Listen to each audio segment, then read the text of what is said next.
नवाब शाह में थैलासीमिया जैसे मूजी बीमारी को शिकस्त देने के लिए खून अतियात करने के लिए कैंप लगाया गया, जिसमें सैकड़ों शहरियों ने खून का अतला दिया। मजीद देखते हैं सुहेब इकबाल की इस सेल्फी रिपोर्ट में। जी बिल्कुल, मैं हूँ नवाब शाह के थैलेसीमिया सेंटर में।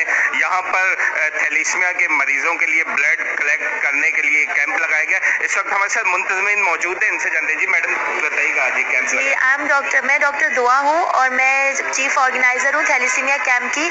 आज हमने यहाँ थैलेसीमिया सेंटर में कैंप ऑर्गेनाइज की है, जिसमें तकरीबन हमारे पास 150 डोनर्स आ चुके हैं थैलेसीमिक पेशेंट्स के लिए। पहले तो हम सिर्फ अपनी यूनिवर्सिटी में करते थे, मैं ताल्लुक़ रखती हूँ पीएमसी यूनिवर्सिटी से, फाइनल ईयर की स्टूडेंट हूँ, लेकिन अभी हमारा थैलेसीमिक पेशेंट्स का टारगेट बढ़ गया है, तभी हमने कैंप में भी बाहर ऑर्गेनाइज की है और अल्हम्दुलिल्लाह हमारा टारगेट अचीव हो रहा है। और हमारी कोशिश है कि जितना हो सके हम इन पेशेंट्स की हेल्प करें और उनको ब्लड दें। जी आपने जाना है, इनका यही कहना है कि इनकी जानिब से ये कैंप का इनकाद किया जा रहा है ताकि इस मूजी मर्ज को शिकस्त दी जा सके।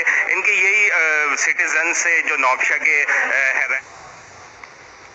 अभी खबर शामिल करेंगे।